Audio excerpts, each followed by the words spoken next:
సాఫ్ట్గా చెప్పి ఒక మంచిగా అనిపించే ప్రయత్నం జరగలేదు. మీరు గుర్తు తెచ్చుకోండి, కాటపల్లి వెంకటరమణరెడ్డి గారు ఇవన్నీ తప్పులు బయట పెట్టారు. అసెంబ్లీలో మాట్లాడుతున్నారు, అందరూ సైలెంట్గా విన్నారు.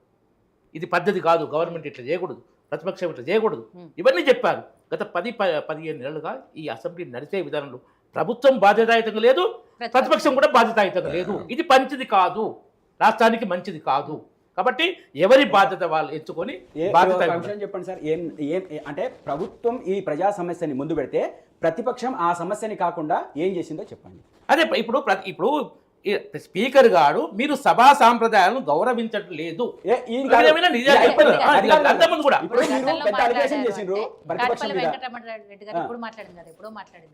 ఎప్పుడో మాట్లాడింది అంటే ఆల్రెడీ వాళ్ళు చేసింది. అలా మేము ఏం మాట్లాడలేదు. కాదు మేడం, ప్రభుత్వం ఏ ప్రజా సమస్యని ముందుకు పెడితే ప్రతిపక్ష నాయకుడు అసెంబ్లీకే రాడు, అది బాధ్యతాయుతమా? ఎందుకుంటా రాజీనామా చేయమని వచ్చేటల్లా పెట్టాలి. అది బాధ్యతాయుత ప్రతిపక్షమా? అసెంబ్లీకి రాకుండా ఉండడం ఇవాళ కూడా లేదు, అది తప్పే కదా. మేము ఏం చేసినామంటే ఇదే, ప్రతిపక్ష నాయకుడు అసెంబ్లీకి రావాలి కదండి. ఒకసారి రెండు కాదు, ఎప్పుడో కొద్ది రోజులు రావడం కదా, ఎప్పుడు రాడు. ఏదైనా వచ్చినంటే ఇప్పుడు గవర్నర్ ప్రసంగం ఉంది కాబట్టి వీళ్ళు ఎవరు మాట్లాడలేదు కాబట్టి రాకపోవడం ప్రజా సమస్యల్ని పక్కన ప్రజా సమస్యలు పట్టించుకోవడం. ఆమె ఆయన ఉపదేశాలు చెప్తాడు ఎమ్మెల్యేలకు, ఓకే మాట్లాడండి. ప్రజా సమస్యలు పట్టించుకోకపోవడం కాదు కానీ బాధ్యత లేదు అసలు చెప్పేది. బాధ్యత ప్రతిపక్ష నాయకుడు కాదు. అవునవును, మేము కాదు, మీరు అవును కదా. ప్రభుత్వం మీరు అవును కదా. మీరైతే ఎన్ని ప్రశ్నలు మీరు ప్రజా సమస్యలు ఏం మాట్లాడారు? మీరు మాట్లాడేది పాయల్ శంకర్ గారు కానీ ఎవరైనా మన కాటపల్లి వెంకటరమణ, పైడి రాకేష్ రెడ్డి కానీ ఉన్న 8 మందిలో బీఆర్ఎస్ పార్టీ మీరు మాట్లాడడం అంటే దయ్యాల వేదాలు వల్లించినట్టే. దయ్యాల వేదాలు డెమోక్రసీ సార్, డెమోక్రసీ గురించి ముఖ్యమంత్రి చెప్పి వినాలా? పార్టీ మీరు చెప్పాలా? మీరు నీతులు చెప్తే మేము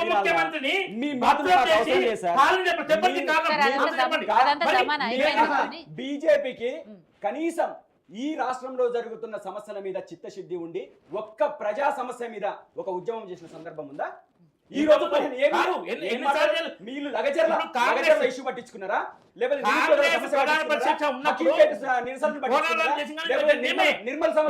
మీరు అయిపోయిన 10 ఏళ్ల గురించి మాట్లాడుతున్నారు. ఈ 15 నెలల విషయం ఏంటంటే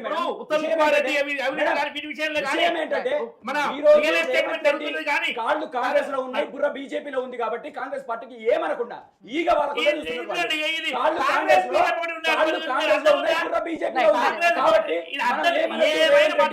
రేవంత్ రెడ్డి ఈ రకంగా మాట్లాడుకుంటూ పోతే ప్రజా సమస్యలు మాట్లాడుకునేటప్పుడు ప్రజా సమస్యలు మాట్లాడాలి. మీరు ప్రజా సమస్యలను పక్కదో పట్టించేసి దాన్ని చివరి కరెక్టే. గౌతమ్ గారు, ఇక్కడ రామరెడ్డి గారు అనేది ఏంటి, మీరేదైతే ప్రజా సమస్యల గురించి మాట్లాడడానికి ప్రతిపక్ష నాయకుడే అసెంబ్లీకి వస్తలేడు కదా. మీరు విషయంగానే అర్థం చేసుకోవాలి. ఇప్పుడు ప్రతిపక్ష నాయకుడు రాకపోతే రావట్లేదు అనే ఎలిగేషన్ వేరు, ప్రజా సమస్యల్ని పక్కన పెట్టేసారు అనేది వేరు. ప్రజా ఇప్పుడు మా నాయకుడు ఇగో వీళ్ళ విచక్షణ ఎట్లా కోల్పోయారంటే బీజేపీ పార్టీ వాళ్ళు ఎట్లా, నేను చెప్పేది ఇప్పుడు బీజేపీ వాళ్ళు ఇప్పుడు కాదు మీరు ఏంటంటే ప్రతిపక్ష నాయకుడుగా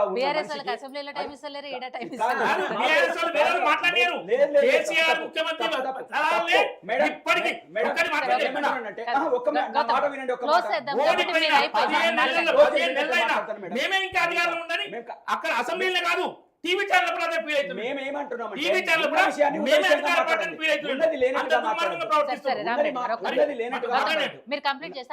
నేనేం చెప్తున్నానంటే మేడం, ఇప్పుడు ప్రతిపక్షంలో ఉన్న పర్సన్ రాకపోతే రాలేదని చెప్పి మాట్లాడండి, సమస్యల్ని మాట్లాడాల్సిన పరిస్థితిలో మాట్లాడండి అని చెప్పేసి అనడం వేరు. కానీ ప్రజా సమస్యల్ని పక్కన పెట్టిండ్రంటే ఈ రోజు 15 నెలల్లో ప్రజా వ్యతిరేక కార్యక్రమాలు, ఈ రోజు మీరు ఇదే కాంగ్రెస్ పార్టీ సూపర్ 6 ని అమలు చేయట్లేదు అని చెప్పేసి ఎక్కడ ఉద్యమం చేసిండ్రు?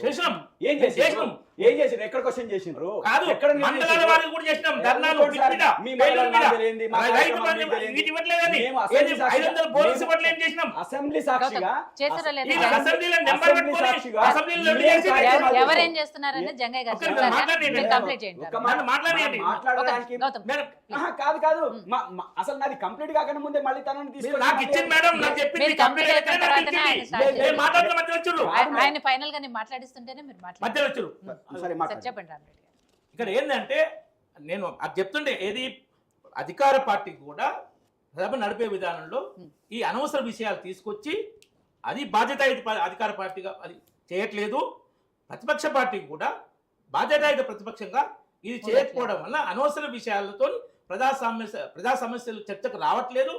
దాంతో చాలా మంది నారాజుగా ఉన్నారు. ఇప్పుడు ఎన్నో ఉన్నాయి, ఈ 6 గ్యారంటీలు కానీ మిగతా 420 హామీలు కానీ దాంట్లో ఫెయిల్యూర్స్ ఎన్నో ఉన్నాయి. అవి చర్చకు రానివ్వట్లేదు. కాంగ్రెస్ వర్సెస్ బీఆర్ఎస్, కాంగ్రెస్ వర్సెస్ బీఆర్ఎస్, ఇదే ఎజెండా నడుస్తుంది. ఇది మంచిది కాదు నేను చెప్పేది అది. కాబట్టి ప్రభుత్వ ఫెయిల్యూర్స్ ను మనం చర్చ చేయాలి. దానికి ఎవరెవరికి ఏ బాధ్యత ఉందో ఆ బాధ్యత అందరూ నిర్వర్తించాలి. ప్రజలు కూడా ఇప్పుడు తీర్పులు ఇస్తున్నారు. ఎలక్షన్లు వస్తున్నాయి, కొంతమంది గెలుస్తున్నారు, కొంతమంది ఓడిపోతున్నారు, కొంతమంది పోటీ చేయలేని దౌర్భాగ్య పరిస్థితి కూడా ఉంది. సో అవన్నీ కాబట్టి దీన్ని ప్రజలు అందరూ గమనిస్తున్నారు. అది గుర్తెరిగి రాజకీయాలతోటి మేము ఏదో అల్లరి చేస్తే అరిస్తే ఆ పొగరుపోతూ మాట్లాడితే మేము ప్రజల పక్షం ఉన్నామని అనుకుంటే మాత్రం తప్పు. కాటపల్లి వెంకటరమణ అంటే ఇట్లా మిగతా వాళ్ళలాగా బాధ్యతాయుతంగా సభా సమయాన్ని సద్వినియోగం చేసుకొని ఒక మర్యాద పద్ధతిలో మాట్లాడాలి. స్పీకర్ గారు కూడా కొంచెం ఇంకా అంటే వారు వచ్చి కానీ వారు కూడా కొంచెం రియలైజ్ అంటే గ్రహించి సభను ఇంకా మంచిగా నడపడానికి ఆలోచించాలని విజ్ఞప్తి. మేడం, నేను ఇక్కడ ఏమంటున్నానంటే బాధ్యతాయుతమైన ప్రతిపక్ష పార్టీగా ఉండి ప్రజా సమస్యలను మేము ఎక్కడ తప్పుదోవ పట్టించాము?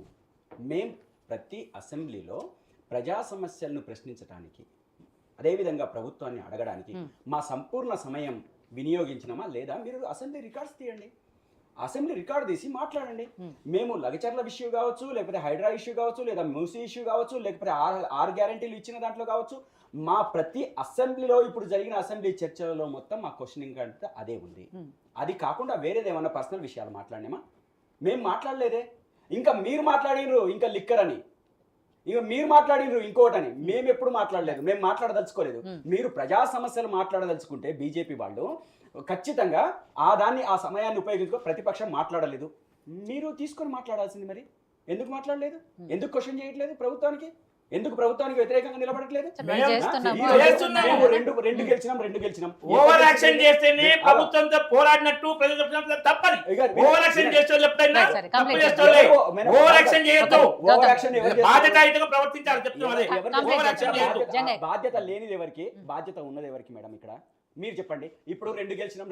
ఎట్లా గెలిచినారు మేడం? వీళ్ళు 2 మనిషికి ఒక్కొక్క మీరు పోటీకి పెట్టకపోతే గెలిచారు. అట్లా కాదు, 6,000 రూపాయలు పర్ పర్సన్ కి ఇచ్చి అంతకుముందే ఈవీఎం అనేది ఈవీఎం అనలేరు, బ్యాలెట్ పేపర్ కాబట్టి పైసలు మేడం. మీరు కనీసం పోటీ చేయలేదు కాదా? లోక్సభ ఎలక్షన్ వీళ్ళ పరిస్థితి వీళ్ళు పంచిన పైసలు అధికారం చెప్తారు. ఎమ్మెల్సీ అక్కడ అధికారంలో ఉన్నప్పుడే 5వ స్థానం పోయిరు. మేధావులలో విద్యావంతులు 5వ స్థానం పోయిరు. నీతి లేని పార్టీ నీతులు చెప్తే నీతి లేని పార్టీ అది. అదే కుటుంబ పార్టీ, దోపిడీ పార్టీ, అవినీతి పార్టీ. కుటుంబం పార్టీ ఎవరిది కాదు. నేను చాలా ఉన్నాయి అన్ని పార్టీలు. బీజేపీ కూడా చెప్పినంత స్వచ్ఛంగా ఇప్పుడు చూపిస్తాను. ప్రధానమంత్రిగా ఉన్న వ్యక్తి, బంధువు, మధ్యవర్గులు కానీ ముఖ్యమంత్రులుగా మనం దాదాపు 30-40 మంది బీజేపీ ముఖ్యమంత్రి పనిచేశారు. 30-40 మంది గత 30-40 ఏళ్ళు. ఏ ఒక్క ముఖ్యమంత్రి కుటుంబం మంత్రివర్గంలో లేరు. ఎక్కడో దూరంగా కేంద్ర మంత్రి ఆయన కూడా సర్పంచ్ ఎమ్మెల్యే అయితే బీజేపీ పార్టీ ఆ దానికి వారసత్వం లింకులు గురించి పెట్టడం. చూడండి మేడం, ఆ, బీజేపీ పార్టీ దాని వారసత్వం ఆన్సర్ గురించి చెప్తా. చూడండి అదే ఇవాళ మోడీ గారు కూడా మొన్న అన్నారు. చూడండి దాంట్లో లిస్ట్ మొత్తం ఉంది మేడం, ఇక- ఎవరి కుటుంబం నుంచి ఎవరెవరు వచ్చింది కానీ ఒక్క ఛాలెంజ్ చేస్తున్నా, ఏ మాట నేను ఛాలెంజ్ చేస్తున్నా. మీరు నేను ఒక్క- చెప్పేది కాదు, నేర్చుకునే కేసీఆర్ వాళ్ళు మంత్రివర్గం మీరు లాగా నేర్చుకునే ఒక్క చెప్పేది బీజేపీ నేర్చుకునే మంత్రివర్గం వాళ్ళు. గౌతమ్, నేను ఛాలెంజ్ చేస్తున్నా. రామరెడ్డి. కేసీఆర్ మంత్రివర్గం లాగా అల్లుడు వారసత్వం, పేరెల్లుడు వారసత్వం. కొడుకు తండ్రి ఒక్క బీజేపీ మంత్రివర్గం నేను ఛాలెంజ్ చేస్తున్నా. వాటి గురించి రేపు- FFCC లేదు. వాటి గురించి FFCC రేపు ఉంది event మా దగ్గర. పెట్టుకున్నాం, రేపు FFCC మాట్లాడుకుందాం Efficiency కానీ. ఉంది మా దగ్గర. Please. ఈ efficiency. గౌతమ్ గారు రామరెడ్డి. Yes, మా దగ్గర efficiency ఉంది. Efficiency లేదు. కూర్చోండి మీరు discussion. ఆ కుటుంబానికి ఎఫిషియన్సీ ఉందట. లేదా? ఆ కుటుంబానికి ఎఫిషియన్సీ ఉందట. లేదు. ఒక్క నిమిషం. అహంకారం ఉంది. కాదు, కాదు. అహంకారం ఉంది. రామరెడ్డి గారు, దోపిడీ please, ఉంది. please, please. దోపిడీ ఉంది. గౌతమ్ గారు, దౌర్జన్యం ఉంది. లేదు మేడం, మరి అహంకారం అని మాట్లాడుతున్నారు కదా, అవును. అహంకారం Please. మేము అహంకార పూరితం అయితే ప్రజలకు ఇచ్చిన నీళ్లు మా అహంకారం. నీళ్ళు సరే, అదంతా separate చర్చ కానీ, please, మేము ప్రజలకు ఇచ్చిన come నీళ్లు to- అహంకారం. మేము అయినా కట్టిన లేదు కాలేజ్- సార్. మేము ప్రజలు గోలన్నారు, అహంకారమా? గొడవపెట్టారు. మేము నీళ్లు ఇచ్చిన అహంకారమా? అదే రైతు బంధు ఇవ్వకపోతే అడిగిన రైతుకు చెప్పు తీసుకొని కొట్టండి అనేది అహంకారమా? అడిగిన అడుగులా రైతుకు గారు చెప్పు చెప్పుడు తీసుకొని చెప్పిన. కొట్టండి. కోమటిరెడ్డి ఏం వెంకటరమణ మాట్లాడుతున్నారు మీరు? ఇదే ఛానల్లో ఏం మాట్లాడుతున్నారు తప్పని మీరు? చెప్పిన. ఎవరికి మాట్లాడుతున్నారు? మరి ఎవరి గురించి సరే, మాట్లాడుతున్నారు? complete. ఎవరి పక్షాన అది కూడా తప్పని మాట్లాడుతున్నారు? చెప్పినా మేము. ఆ? ఎవరి పక్షాన ఇవాళ- మాట్లాడుతున్నారు? ఇవాళ ఎవరు మాట్లాడుతున్నారు రామరెడ్డి మీరు? గారు, ప్లీజ్. అదే గౌతమ్ గారు, రేవంత్ ప్లీజ్ కంప్లీట్ చేద్దాం. జంగయ్య గారు, ఫైనల్ గా మీరు చెప్పండి. ఏదైతే వాళ్ళు చేసామని వీళ్ళు చేసామని వాళ్ళు ఇలా సభా సంప్రదాయాలను వాళ్ళు కాపాడలేదు, వాళ్ళు గౌరవించలేదు, మేము గౌరవించలేదు అంటే భవిష్యత్ తరాలకు ఎలాంటి రాజకీయాలు అందిస్తున్నారు వీళ్ళంతా? ఇంతకుముందు డిస్కషన్ మనం చూస్తున్నాం, ఎంత వాడిగా వేడిగా అసెంబ్లీ లాగే జరుగుతుంది. జరుగుతుంది. అసెంబ్లీని మించి అంతకు మించి అన్నట్టు అయిపోయింది. ఎందుకంటే ఒక బీజేపీ నాయకులు మామూలుగా మాట్లాడాల్సిన సందర్భంలో, అంటే అధికారంలో సెంట్రల్లో బీజేపీ ప్రభుత్వం ఉన్నప్పటికీ కూడా, స్టేట్లో కాంగ్రెస్ ఉన్నప్పటికీ కూడా ఇక్కడ కాంగ్రెస్ కాదు బీజేపీ అధికారంలో ఉన్నట్టు మాట్లాడుతున్నారు పెద్దలైతే ఇప్పుడు అనిపించిన మాటలకు. ఎందుకంటే ఎంతసేపు మీరు ప్రతిపక్షాన్నే తీస్తున్నారు కానీ మరి అధికార పక్షాన్ని ఎందుకు నిలదీయలేకపోతున్నారు? అన్న అది కూడా నన్ను ఇప్పుడు అధికార పక్షాన్ని మనం ఫస్ట్ అన్నదే question రేవంత్ చేయాలి కదా. రెడ్డి. ఫస్ట్ అన్నదే రేవంత్ రెడ్డిని. ఎందుకంటే అంటే జనరల్గా మనకు ఉన్న అసెంబ్లీని డైవర్ట్ చేసిందే రేవంత్ రెడ్డి అని చెప్పాను నేను. అసెంబ్లీలో డైవర్షన్, ఇప్పుడు ప్రజా సమస్యలు మీకు ఆల్రెడీ తెలుసు, మనకు ఏం జరుగుతుంది ఏంది అనేది. ప్రతిపక్ష నాయకుడు రాలేదు అసెంబ్లీకి, సమస్యలను పట్టించుకోవట్లేదు అన్నారు. కానీ ఇదే కేసీఆర్ గారు కానీ కేటీఆర్ గారు కానివ్వండి, ఏదున్నా హరీష్ రావు గారు, ప్రతి ఒక్కరు కూడా ఎమ్మెల్యేలుగా ప్రతి నియోజకవర్గం నుంచి గెలిచి వచ్చినటువంటి ఎమ్మెల్యేలు. అలాంటప్పుడు సరే ఒకరు బాధ్యత టీం వర్క్, టీమిండియా అయితే మనం ఏదైతే కెప్టెన్సీగా తీసుకుంటామో, కెప్టెన్ పక్కకు ఉన్నప్పటికీ కూడా మిగతా ప్లేయర్స్ ఆడుతున్నారు కదా, అవసరం వచ్చినప్పుడు వస్తా అని చెప్పేసి వారు చెప్పడం. సరే